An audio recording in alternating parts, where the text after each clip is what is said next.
de los muertos, ¿qué amolada te vas a llevar? Así que pues de todas maneras, ¿verdad? Si no es cierto no perdimos nada, pero si es verdad, entonces aquellos que se burlaron y que persiguieron y que despreciaron completamente el mensaje de Jesús, no tendrán oportunidad de arrepentirse por haber vivido vidas tan orgullosas, tan vanas, tan burlonas y tan despreciativas al mensaje de la palabra de Dios.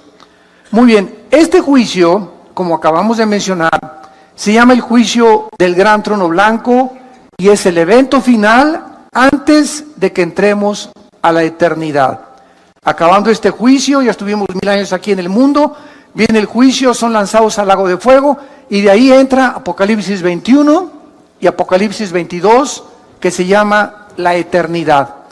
Todavía en el milenio, o sea, en los 1000 años que vamos a tener aquí con Jesucristo en la tierra, va a haber pecado.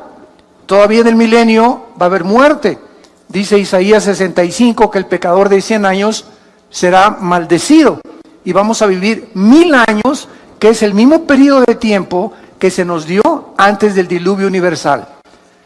Por ejemplo, Matusalén vivió 969 años, que es la persona que más tiempo se le ha extendido la vida, pero Noé a los 500 años, ¿verdad?, comenzó a tener hijos.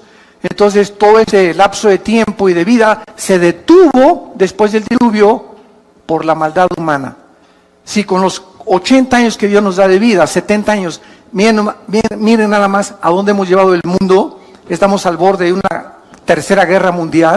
Imagínense que se nos dieran 500 años, ya nos hubiéramos acabado desde hace muchos siglos. Entonces el hecho que Dios haya reducido el lapso de la vida humana fue un acto de la misericordia de Dios para poder perpetuar más la vida de los seres humanos. Muy bien, vamos a ver en primer lugar, en este juicio, quiénes van a ser los participantes. Dice el versículo 11, vi un gran trono blanco y a que estaba sentado en él, de delante del cual huyeron la tierra y el cielo, y ningún lugar se encontró para ellos. Y el versículo 12, dice la Biblia que el apóstol Juan vio. ¿A quiénes vio? A los muertos, grandes y pequeños. Esto no se habla los que medían 1,90 de estatura y los que medían 1,50 de estatura. Aquí no tiene que ver la estatura. Grandes y pequeños se refiere a las clases sociales, reyes, príncipes de la realeza, los peroration, como decimos en México, ¿verdad? Y también los indígenas y las de las clases más bajas. Porque tanto los que están hasta arriba como los que están hasta abajo, muchos de ellos rechazaron a Jesús.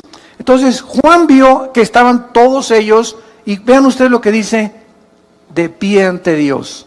Entonces, en este juicio vamos a ver que en primer lugar estarán todas aquellas personas que rechazaron el Evangelio de Jesucristo.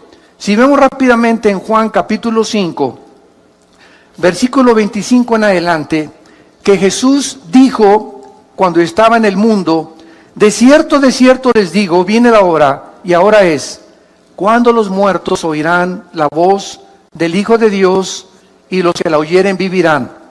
Porque como el Padre tiene vida en sí mismo, así también ha dado al Hijo el tener vida en sí mismo. Y también le dio autoridad de hacer juicio, por cuanto es el Hijo del Hombre. En este juicio estará aquel que hace 2000 años murió en una cruz, en medio de dos ladrones, en medio de las burlas de la gente, en medio de las burlas de los griegos, de los filósofos, en medio de las burlas de los religiosos, en medio de todo ese cúmulo de personas que él había sanado, había librado de los demonios, y sin embargo esos que 8 días antes le dijeron, Hosana el que viene en el nombre del Hijo de David, en el domingo de Ramos, 8 días después le estaban poniendo clavos en las manos. Entonces Jesús se estará en este juicio, y entonces Él será, ¿verdad?, el testigo más grande en el universo de que las personas que van a ser llamadas a enfrentarse a este juicio no tendrán la oportunidad, porque están, dice la Biblia, de pie. Aquí ya nadie se va a hincar. Aquí ya nadie tendrá la oportunidad de decirle, Señor, ten misericordia, perdóname. Ahora sí, Jesucito lindo, mi dulce compañía en el Padre. No, el Padre dijo, ya no podrás sacar tu estapita de San Judas Tadeo tampoco, ni de San Cristóbal. No vas a poder invocar a la monja, ni al Papa, ni a Abraham, ni a nadie. Será demasiado tarde. En este juicio no hay gracia. En este juicio no hay misericordia. En este juicio se terminó completamente la bondad que Dios ha manifestado, y por eso se llama la época que vivimos, la época de gracia. Porque es la oportunidad que Dios nos da de venir a la cruz. No es cuando nosotros querramos, es cuando oyes su voz, no te endurezcas. Esta es la tragedia del ser humano. Pues yo me voy a convertir cuando tenga 40 años. O después de que ya tenga los 5 millones que estoy tratando de tener en mi negocio, voy a ir a la iglesia. O tal vez cuando vaya en la ambulancia y ahí en la camilla le diga, Jesucito, perdóname de todos mis pecados. O cuando ya esté en el quirófano y antes de que me intervengan quirúrgicamente, le voy a pedir perdón a Dios. Dice la Biblia, Dios no puede ser burlado. Es cuando Él te habla, como en estos tiempos que es la Biblia la que te está hablando a través del Espíritu Santo, es cuando tú debes de responder. Y cuando la Biblia te usa la palabra de Dios para llamarte al arrepentimiento y tú no lo haces y lo dejas para en la tarde, o lo dejas para mañana, o lo voy a pensar dentro de 4 o 5 días, la Biblia dice que el corazón se endurece. Y llega un momento en que estás tan endurecido en tu corazón que ya la palabra de Dios no tiene efecto en tu vida ni en tu alma. Y es completamente irregular que tú puedas pensar, o estás completamente equivocado que te puedes arrepentir. Cuando oigas su voz, no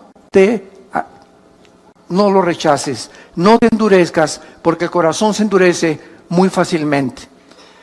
En este juicio entonces van a estar los no creyentes. Nosotros no vamos a estar ahí. ¿Por qué? Porque nosotros, cuando recibimos a Jesucristo como Salvador y Señor, Él en la cruz ya pagó, ¿qué cosa? Pagó la culpa que nosotros ya no tenemos que pagar. Esto es por eso se llama la época de la gracia. El justo muere por los injustos. El santo muere por los pecadores. Y en esa cruz Dios quiere demostrarte que de tal manera te ama que a su hijo no lo perdonó. Casi 2000 años antes de la cruz había un hombre llamado Abraham. Y llegó al monte Moriah, que es el mismo monte donde murió Jesús. Y Dios le dijo, Abraham, dame a tu hijo Isaac. Y cuando Abraham levantó el cuchillo para matar a Isaac, se oyó una voz que decía, ahora veo que temes a Dios, por cuanto no me negaste entregarme a tu hijo. Y 2000 años después de Abraham, cuando Cristo muere por nosotros, podemos nosotros decir ahora veo, Señor, cuánto me amas, porque no negaste entregarme a tu hijo. Abraham y Isaac fueron salvados. Dios no salvó a su hijo Jesucristo. Le salvó la vida a Isaac, pero no se la salvó a su hijo Jesucristo. Porque de tal manera Dios nos ha amado que Él entregó a su hijo en nuestro lugar, y nosotros por sus llagas hemos sido completamente sanados. Entonces, cuando una persona recibe a Jesucristo, Dios lo declara justo. Se llama la justificación. La justificación nos libra completamente de la condenación eterna.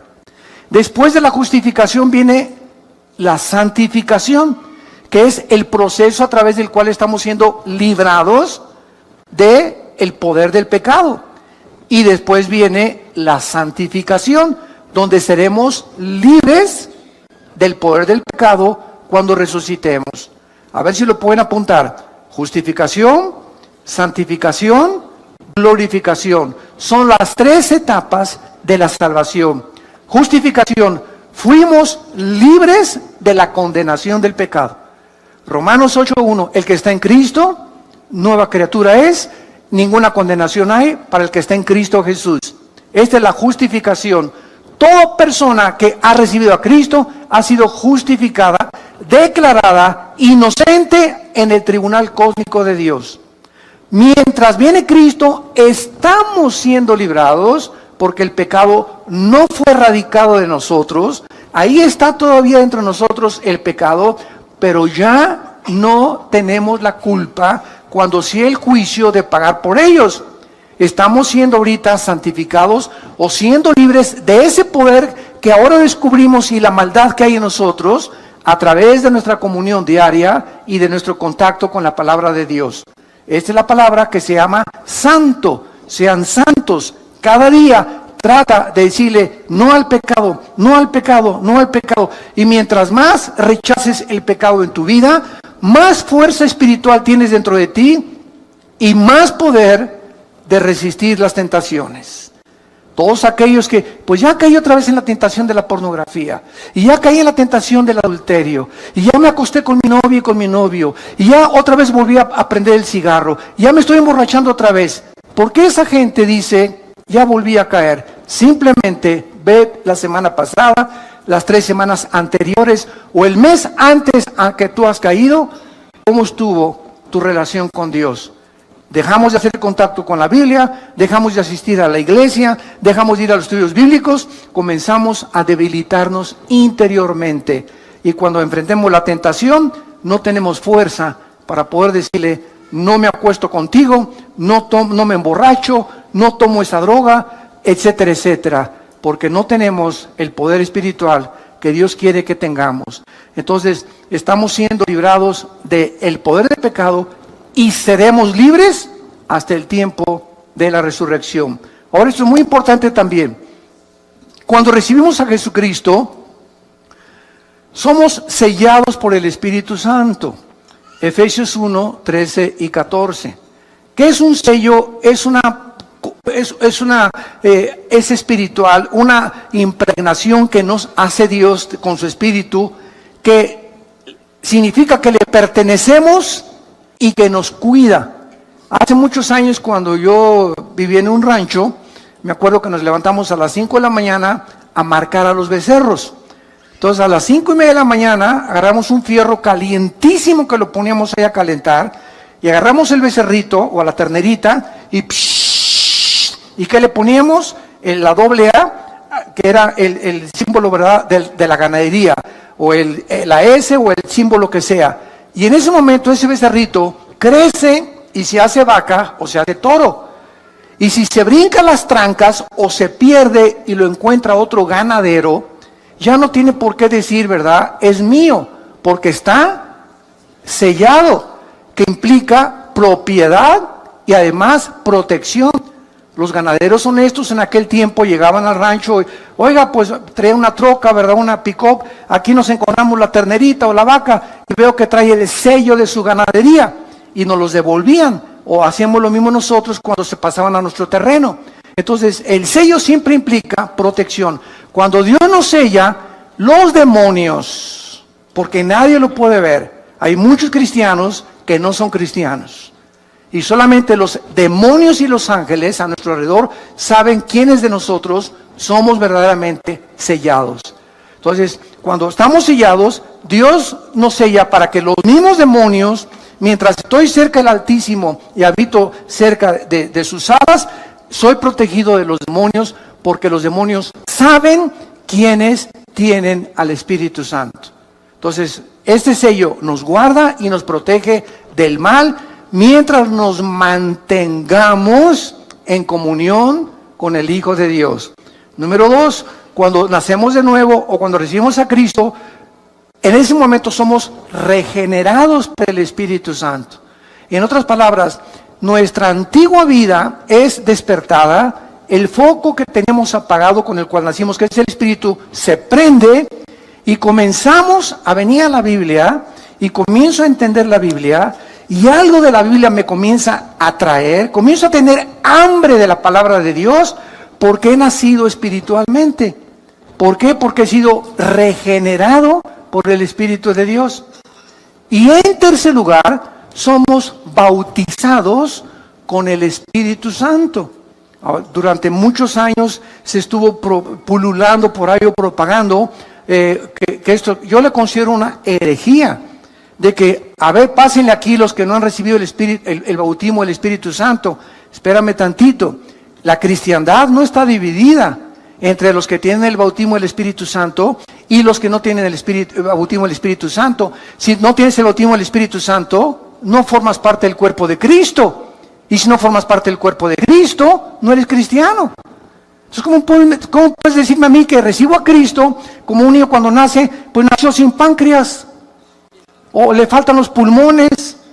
No nacimos incompletos. Dicen Colosenses 2 que estamos completos en Él. 1 Corintios 12:13, por un solo Espíritu fuimos todos bautizados y a todos se nos dio a beber del mismo Espíritu. No hay ningún cristiano que le falte nada. Dice 2 de Pedro capítulo 1, todas las cosas que pertenecen a la vida y a la piedad nos han sido dadas, pasado, pretérito. No nos falta nada más que crecer en la gracia y en el conocimiento de Dios. Entonces no puede haber cristianos que les falta algo. Y lo más grave fue cuando se llegó a enseñar y tienes que hablar en lenguas para dar evidencia que tienes al Espíritu Santo. Eso ya se convirtió en una herejía. ¿Por qué es una herejía? Porque el cristiano no es conocido por los dones, sino por el fruto. Los mormones hablan lenguas, los adventistas hablan lenguas, allá en las tribus de África hablan lenguas. Eso no es evidencia absolutamente de nada. La evidencia de que nosotros somos hijos de Dios es el fruto. Jesús dijo, por el fruto los conoceréis. No por los dones que pueden ser falsificados. Entonces esto es muy importante para que no tomemos 2 o 3 eventos en el libro de los Hechos y armemos una doctrina que porque en el libro de los Hechos unos creyeron y no habían recibido el Espíritu Santo, sea un patrón en el cual todos tienen que seguir. El libro de los Hechos es un libro narrativo, histórico, que cuenta la transición entre el judaísmo y el cristianismo. Y se necesitaban evidencias físicas porque aún no podían los cristianos entender porque las epístolas no habían sido escritas. No había sido escrito Romanos, ni Corintios, ni Efesios, ni Gálatas, ni Colosenses, ni Tito, ni las de Pedro, etcétera, etcétera. Estaban completamente desarmados y desnudos. Entonces, cuando los apóstoles escriben las cartas, las escriben para explicarles las cosas de los hechos y explicarles las doctrinas que recibieron de Cristo, como el apóstol Pablo, que estuvo 15 años en el desierto antes que los apóstoles reconocieran que él era realmente uno de ellos, o un apóstol, o como él se llama a sí mismo, el último de los apóstoles. Esto es muy importante, santos de Dios, porque la iglesia está llena de barbaridades. La iglesia está llena de doctrinas y tradiciones de hombres. Esta cosa de que el bautismo era algo que después de ese cristiano lo tienes que recibir, comenzó en los años 70 del siglo pasado. Hace 40 años, 50 años más o menos. Entonces así se van introduciendo cosas que se acaban aceptando como una verdad. Cuando la Biblia, regresamos a la Biblia y la Biblia nos vuelve otra vez a dar una reforma, una renovación de las cosas realmente como fueron escritas. Entonces, esta es la razón por la cual en el juicio del gran trono blanco los cristianos no vamos a formar parte. Ya fuimos sellados, bautizados, regenerados y la unción la tenemos dentro de nosotros. Finalmente, ¿qué significa la palabra cristiano? Como una vez me preguntaron en una entrevista por televisión, ¿usted por qué no cree en el bautismo del Espíritu Santo? Si no lo creyera, no fuera cristiano.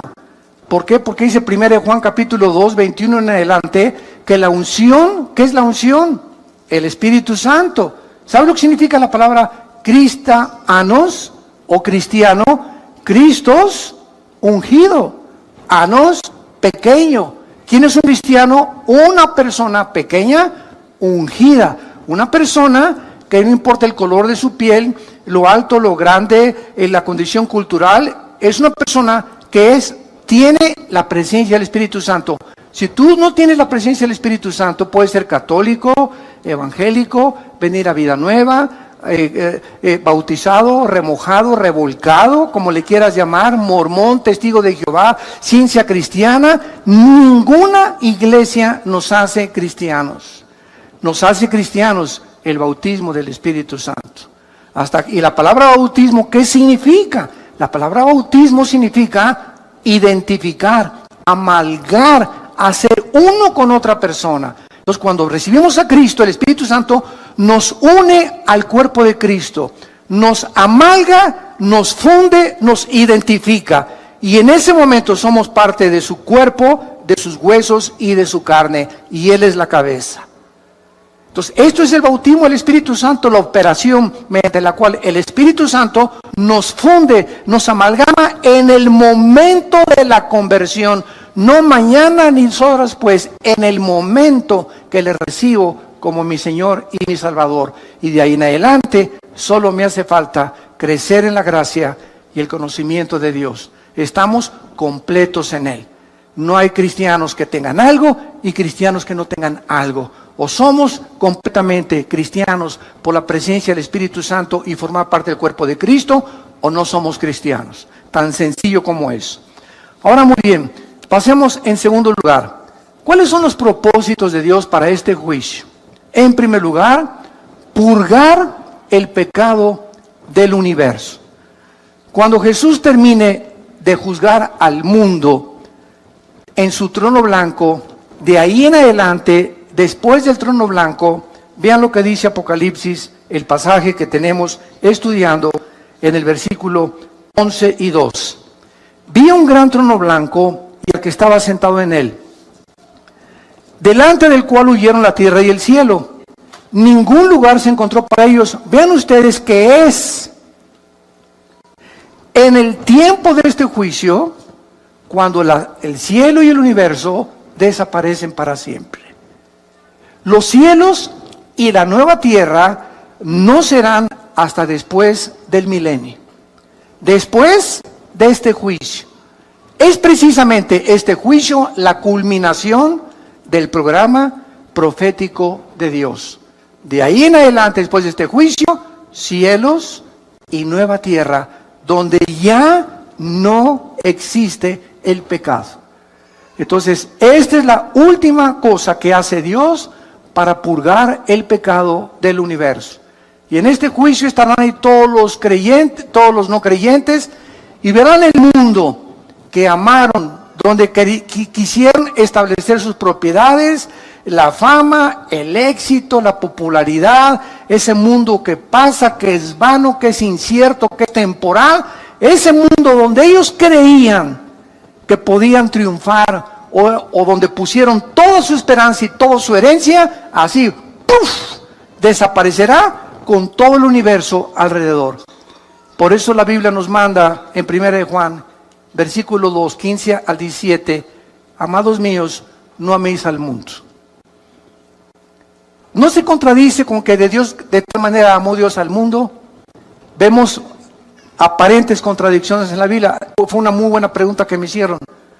Oiga, ¿por qué dice en Juan 3:16, de tal manera amó Dios al mundo? Y 1 Juan 2, 15 al 17, no améis al mundo. Juan, el Evangelio de Juan capítulo 16 también, el mundo os aborrecerá. Entonces tenemos que entender claramente que cuando dice, de tal manera amó Dios al mundo, se refiere a las personas. Y cuando dice la Biblia, no améis al mundo, se refiere a lo que Satanás le ofreció a Cristo.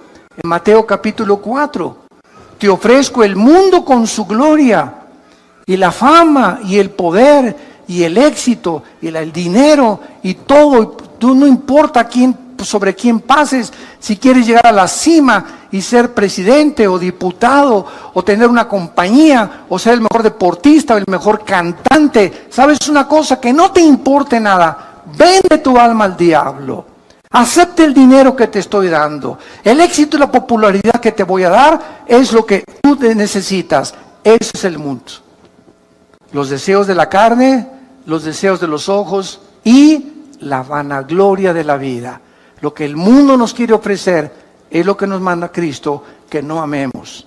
No nos vayamos con la finta. El mundo es como un espejismo que nos promete esto. Sin embargo, cuando es como un regalo, hace mucho oí ese ejemplo, es como un regalo envuelto con muchos moños, y de repente abro el regalo, qué bonito regalo, y le quito los moños y descubro que está vacío. No hay nada ahí. Así es el pecado. Participas del pecado, pruebas del pecado, y cuando lo experimentas el pecado, te das cuenta que no hay nada que te haya podido llenar.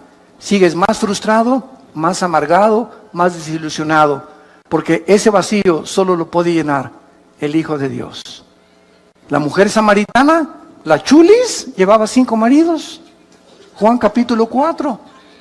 ¿Y qué estaba buscando esta mujer? No ha cambiado la cultura, lo que en el siglo XXI siguen buscando artistas y no artistas, etcétera. Miss México, Miss Guerrero, Miss Universo, la señora de por acá, la señora de Polanco, la señora de Tlalnepantla, la señora de La Lerma, la señora de Metepec, la señora de Toluca. Miles de mujeres están buscando y miles de hombres también. ¿Qué cosa? Pues Sancho Panza, tienes panza de Sancho Panza, ya no me satisface, voy a buscar otro hombre.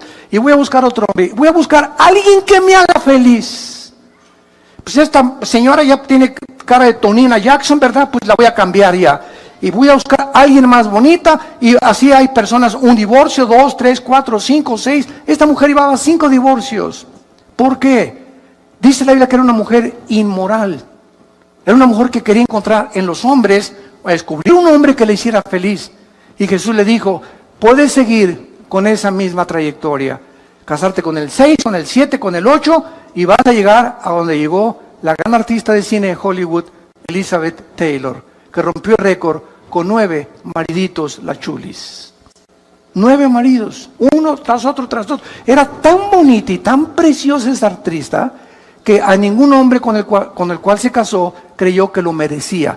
No, yo merezco mejor otro príncipe, yo merezco un rey, yo merezco estas cosas. Sé con artistas, con escritores, etcétera, etcétera. Y murió, ¿verdad?, en la soledad con otra gran artista, Marilyn Monroe. Otra artista de Hollywood también, ¿verdad? Buscando en la fama y todo, la encuentran en su cama, suicidada por una sobredosis de drogas. Y así podríamos continuar de tanta gente que cree que en los hombres, en las mujeres, en el sexo, en el dinero, en el éxito, en la fama, en la popularidad, se encuentra el propósito y la razón por la cual Dios nos creó al mundo. Todas estas cosas le dijo Dios a la mujer samaritana: de esa agua vuelve a beber y volverás a tener sed. Mas el agua que yo te ofrezco será una fuente de agua viva que salte para vida eterna. Solo Jesús, lo que Él nos ofrece, verdaderamente nos va a satisfacer y nos va a llenar. Mientras tú no estás a Jesús, estás abriendo pozos con agua podrida, con agua echada a perder. Del pozo que tú quieras sacar el agua, nunca va a satisfacer lo que solo Jesús nos puede dar. En segundo lugar, este juicio no solamente es para purgar el pecado y desaparecer el universo y el mundo y la creación del todo, sino también para vindicar, en segundo lugar, la justicia de Dios. Puesto que los juicios de Dios jamás son arbitrarios ni injustos, las personas que están en este juicio, vean ustedes el versículo 12 de Apocalipsis 20, serán juzgadas por las cosas que estaban escritas según sus obras. Qué interesante es esta declaración. Qué paradójico. No somos salvados por las obras, ¿de acuerdo? Dice Efesios 2, 6 y 7, y 8 y 9, que no fuimos salvados por las obras, sino por la fe. Y es un don de Dios. Pero cuando tú te mueras, tus obras que no te salvaron serán usadas para juzgarte. Qué irónico. Mientras somos salvados no son por las obras, pero cuando mueras, las mismas obras que no te pudieron salvar serán usadas para tu juicio final. Y entonces todo lo que hiciste, y ahí podrá, ¿verdad?, llegar una persona y decirle: oiga, oye, Jesucito lindo, pero fui bueno con mi esposa de vez en cuando, y en Navidad le regalé dulce a los niños. Y entonces Jesús le va a decir lo que le dice el juez a un asesino: A ver, Pitirijas, pásale para adelante. Tiene 50 años de prisión. Y le contesta el Pitirijas al juez: oiga, señor juez, pero también soy buen esposo y le di dulce a los niños y construí 3 asilos. Y el juez le contesta: Pitirijas, pero no estás juzgado, no estás siendo juzgado por eso, estás siendo juzgado por el crimen que cometiste. Las buenas obras que tú hiciste no te son tomadas en cuenta, estás siendo juzgado no por lo que hiciste bueno, sino por lo que dejaste hacer al matar a una persona. Entonces nadie podrá en aquel tiempo con Dios decirle: es que hice un convento para las monjitas, acuérdate de eso, Jesús, allá en Coyoacán tuve un convento para las monjitas y me vestí de Santa Claus en diciembre para regalarles a los niños. No vas a ser juzgado por eso, vas a ser juzgado por los pecados que van a estar en el libro de las obras escritas desde que tú naciste. Y no habrá nada, absolutamente ningún abogado, por más dinero que hubieras tenido, que te pueda absolver. Y en tercer lugar, esto es lo más importante, este juicio tendrá como propósito determinar el castigo de cada quien. No crean que todos van a irse, ¿verdad?, al infierno y todos van a purgar el mismo castigo y el mismo dolor y las mismas torturas y los mismos sufrimientos, de ninguna manera. Veamos en Mateo capítulo 11. ¿De qué forma no es verdad que todos en el infierno o en el lago de fuego van a sufrir igual? De ninguna manera. Hay muchísimas evidencias, como lo vamos a leer, que las personas serán juzgadas en base al conocimiento que tenían y a las oportunidades que tuvieron mientras estaban vivos para arrepentirse y recibir a Cristo. Antes de leer Mateo 11, por ejemplo, ¿qué de las personas musulmanes o hindúes? Y esta pregunta siempre me la han hecho en los debates. ¿Qué de las personas, oiga, que nunca oyeron hablar de Cristo? Mi tío fue hindú, mi tío fue budista, mi tío fue por allá en una isla, y hay millones de personas, y esto es una realidad, no lo podemos negar. Todavía hay millones de personas en el mundo que nunca han oído hablar de Cristo. ¿Cómo las va a juzgar Dios? Es una muy buena pregunta, y la Biblia nos da la respuesta. Pero lo vamos a ver después en Romanos 2. Veamos ahorita aquí en Mateo 11, y ahorita contestamos esa pregunta. Versículo 20. Mateo 11, versículo 20. Entonces, habla de Jesús, comenzó a reconvenir a las ciudades en las cuales había hecho muchos de sus milagros, porque no se habían arrepentido, diciendo, vean, ciudades donde vieron milagros y no se arrepintieron. ¡Ay de ti, Corazín! ¡Ay de ti, Betsaida! Porque si en Tiro y en Sidón se hubieran hecho los milagros que han sido hechos en vosotros, tiempo ha que se hubieran arrepentido en Sicilio y en ceniza. Por tanto, les digo que ¿cuándo es ese día del juicio? El que estamos estudiando del gran trono blanco en Apocalipsis 20, del 11 al 15. En el día del juicio será, ¿qué cosa? Más tolerable el castigo para Tiro y para Sidón que para ustedes. Jesús les dice a 2 ciudades, Tiro y Sidón serán castigadas menos en el día del juicio. ¿Por qué? Porque en Tiro y Sidón no hice los milagros que hice con ustedes. Mientras más milagros veas y mientras más oigas y más te endurezcas, más grande será tu castigo. Y tú, Capernaum, versículo 23, que eres levantada hasta el cielo, hasta el Hades serás abatida. Porque si en Sodoma se hubieran hecho los milagros que han sido hechos en ti, habían permanecido hasta el día de hoy. Por tanto, les digo que otra vez, ¿cuándo? En el día del juicio será más tolerable el castigo para la tierra de Sodoma que para ti. Es increíble lo que Jesús declara en este pasaje. Los sodomitas, que eran homosexuales, recibirán mucho menos castigo que los habitantes de Capernaum. ¿Por qué? Porque los sodomitas nunca vieron a Jesús. En Sodoma no había Biblia. En Sodoma no había predicadores. Pero en Capernaum vieron al Hijo de Dios predicar la palabra de Dios y hacer milagros, y con todo y esto lo rechazaron. Entonces, Dios es un Dios justo, no puede castigar a aquel a quien le haya dado más evidencias de la existencia de Dios, de aquellos que nunca han tenido la evidencia de que Dios existe, más que desde luego en el universo. Y vamos a ver la respuesta que nos quedó pendiente de qué será de todas aquellas personas que realmente nunca conocieron a Dios. A esas personas, lo voy a contar ahorita, vean Romanos capítulo 2, vamos para allá. Esas personas yo siempre les digo, mira, no te preocupes por Chencho y por Chencha y por Pancho y por Pancha. ¿Y qué de mi mamá? ¿Y qué de mi papá que era católico? ¿Y qué de mi abuelita que nunca yo? ¿Se van a ir al infierno? ¿Sabes una cosa? Preocúpate por ti. Preocúpate por tu condición, no te preocupes por los demás. Dios es un Dios justo y sabio. Él no va a juzgar ni a castigar a nadie que no lo merezca. Preocupémonos por la condición de nosotros.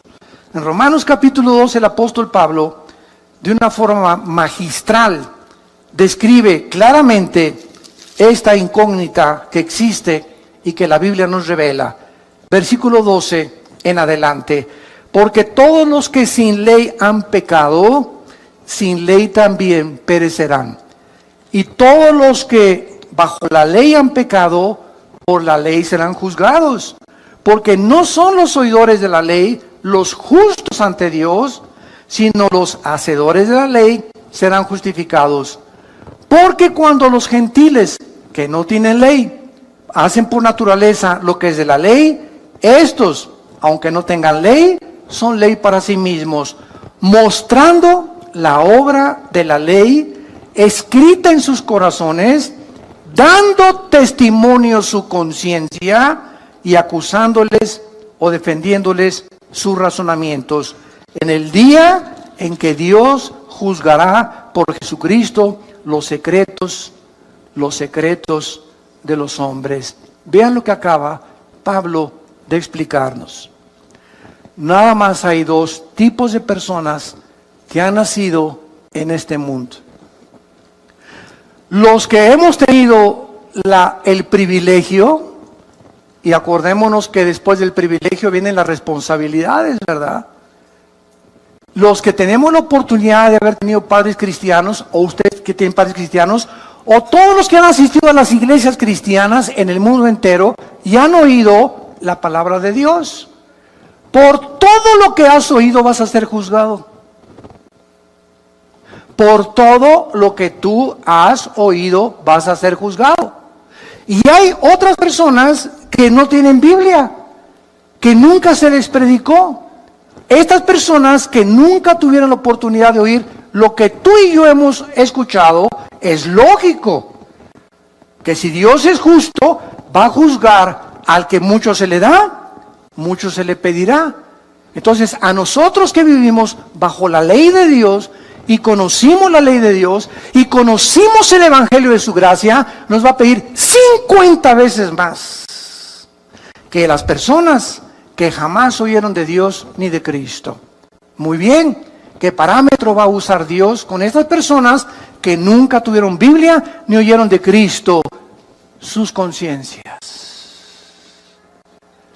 ¿Qué es la conciencia? Con dentro, ciencia, conocimiento. Es un conocimiento interno que los aztecas, los chichimecas, los náhuatls, los aucas en el Ecuador y las tribus que tú me quieras mencionar en el mundo entero, por más salvajes desde que comenzó la humanidad y por más alejados de cualquier civilización, todos los seres humanos sabemos que matar es mal. En cualquier tribu de salvajes sabemos que una muchacha no se la robas a la otra familia, ni violas a una muchacha sin que te cueste, como las tribus en Estados Unidos mataban a los que se llamaban las muchachas, y nunca las tribus africanas entregan a sus hijas que no son vírgenes al matrimonio. Ni tampoco ningún jefe de ninguna tribu se mete con la esposa del otro jefe de la tribu. Algo hay en la conciencia que tenemos ya los seres humanos desde que nacimos, porque no somos yeguas ni caballos no capados, ni caballos que relinchan por las mujeres como los caballos lo hacen cuando entran en su celo. Tenemos un control, somos agentes morales, no somos animales y vamos a ser juzgados. Si nunca oí la Biblia, pues Dios me va a juzgar. ¿Cómo respondí a esa conciencia? Ahora, ¿cómo respondió a esa conciencia? Es un secreto. Porque nadie podrá saber si tu abuelita tenía por ahí su rabo verde. O si tu abuelito, que fue el jefe de la iglesia y ante el mundo un héroe y un cantante y un grande escritor y un grande político, y a su entierro fueron 10,000 personas, o ese artista fueron 10,000 personas y lo veneraron en Bellas Artes, nadie sabe en la intimidad quién era esa persona más que Dios. Por lo tanto, no podemos juzgar. Por eso Jesús dijo, no juzguéis para que no seáis juzgados. No podemos emitir un juicio condenatorio o un juicio de liberación. No, esa persona debe estar en el cielo porque le regaló todo a los niños pobres y sus canciones eran todas las canciones de Navidad. No podemos tener ese concepto. Por eso dice, los secretos. Todos tienen un closet donde tienen colgado un esqueleto. Y la vida privada de las personas, si es hecha pública, la mayor parte de los seres humanos nos avergonzaríamos de ver nuestra vida privada. Pero cuando venimos a Cristo, ya no puede existir esa vida privada. Ya no puede ser uno en tu casa y otro con tus amigos y otro en la intimidad.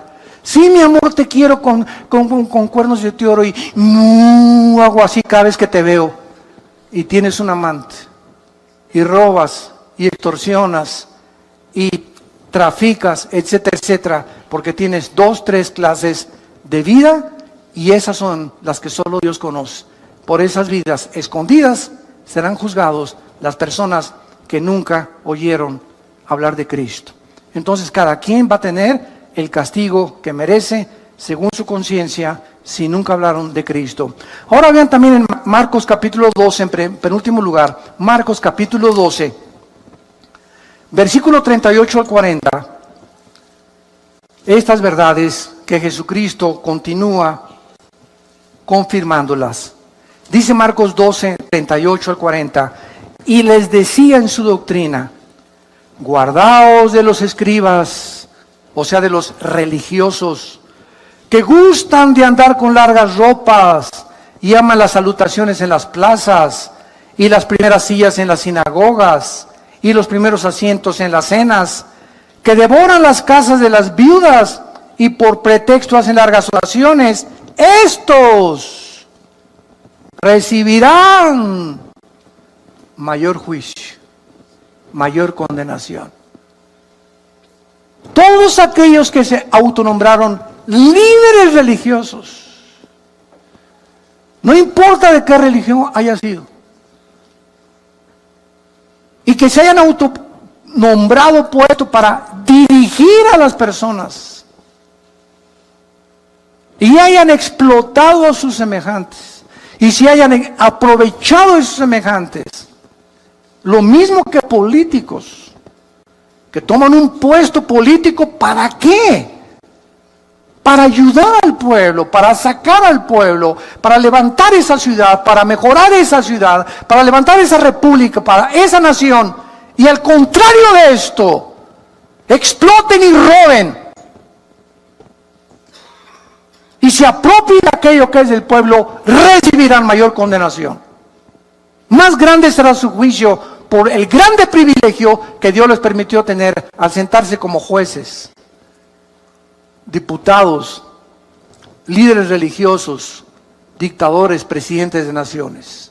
Esas personas van a ser las más grandes condenadas.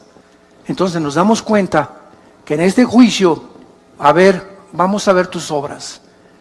Te puse de presidente, cantante, te di dinero. ¿Qué hiciste con el dinero que te di? ¿Qué hiciste con la belleza que te di? ¿Qué hiciste con los dones musicales que te di? Todo saldrá a la luz. Lo que hiciste y lo que dejaste de hacer. Todas las obras serán juzgadas por aquel que conoce las intenciones y los pensamientos de nuestros corazones. No habrá nadie que se escape, ni Dios no podrá juzgar a nadie que no lo merezca. Oremos. Padre, te damos gracias en esta mañana por tu palabra, porque eres un Dios justo, que nos diste a tu Hijo. Nadie podrá en ese día declararse inocente, porque tú declararás ante la presencia de tus santos ángeles, de tus querubines y de la misma iglesia que somos nosotros, que dice 1 Corintios 6 que vamos a ser testigos en ese juicio como un gran jurado. Nadie podrá en ese momento llamarle a Dios injusto. Él pagará a cada quien según las obras, pensamientos que haya hecho mientras estábamos en el cuerpo. Y el mar entregará a todos los muertos que murieron en el mar. Todos los que están en las tumbas saldrán, los que se hallen en el Hades, y serán juzgados según sus obras. Y esta es la segunda muerte. Si hay una segunda muerte, es que hubo una primera muerte. La primera muerte es la física, la segunda muerte, la muerte eterna, la eterna separación del Creador de los cielos y la tierra. Y Dios en esta mañana te habla y te invita a que vengas a la cruz, a que le abras tu corazón a Jesús, a que encuentres en Él la satisfacción que tu alma ha estado buscando en tantas cosas que no son Él. Seguirás igual de vacío, de frustrada, de desilusionado, porque de esa agua, cada vez que tú vuelvas a beber, te volverá a dar sed. ¿Qué tengo que hacer? Me preguntarás esta mañana para abrirle mi corazón a Jesús. Arrepiéntete de tu vida. Arrepiéntete de tus pecados. ¿Qué significa arrepentirse? Ir en el camino en el que tú estás ahorita, descubrir que tu camino es un camino equivocado, que ya no puedes seguir caminando por ese camino y darte una vuelta de 180 grados e irte en dirección a Dios, regresar a tu Creador. Hay caminos que parecen derechos, pero su fin es camino de muerte. Vuélvete a Dios. Eso es lo que significa arrepentirse. Vuélvete a Dios. Date la media vuelta en tu vida y ven a Él. Abrázalo en esa cruz, porque con esa sangre que Él derramó, tus pecados y mis pecados son perdonados. Y dile con todo tu corazón, si lo quieres invitar en este momento a tu vida: te pido, Señor, perdón por mis pecados. Me doy la media vuelta de mi vida. Ya no quiero seguir caminando en el camino en el que me encuentro. Reconozco que soy pecador, pecadora, y que si tú no entras a mi vida y me das el poder de dejar el pecado, yo no lo podría hacer. Por eso vengo a ti, Jesús, para pedirte tu poder, tu perdón, para que tú me puedas, Señor, hacer la persona que tú quieres que yo sea. Te invito a mi corazón como mi Señor y mi Salvador, y te doy las gracias por tu muerte en mi lugar, en esa cruz. Amén. Amén y amén. Qué maravillosa es la palabra de Dios, ¿verdad? Qué linda es la palabra de Dios. Gracias a Dios por este libro. Y todos ustedes en esta mañana que han hecho esta oración por primera vez, ahí desde tu lugar, levanten la mano. Levanten la mano los que hicieron esta oración. Miren cuánta gente. Que Dios los bendiga. Que Dios los bendiga. Gracias a Dios. Gracias, que Dios te bendiga. Gracias, Señor. Gracias, que Dios te bendiga. ¿Alguien más? ¿Alguien más en esta mañana que no quiera salir por esa puerta como entraste? ¿Cuántos de ustedes entraron por esa puerta vacíos, buscando propósito, otros por curiosidad, no salgas como entraste. No sigas viviendo ni salgas a la calle con el corazón que tú tenías. Hoy te ofrece Dios el perdón de tus pecados. No lo rechaces. Tú no sabes si hoy es la última vez que Dios te ha hablado. Cuando oigas su voz, no lo rechaces.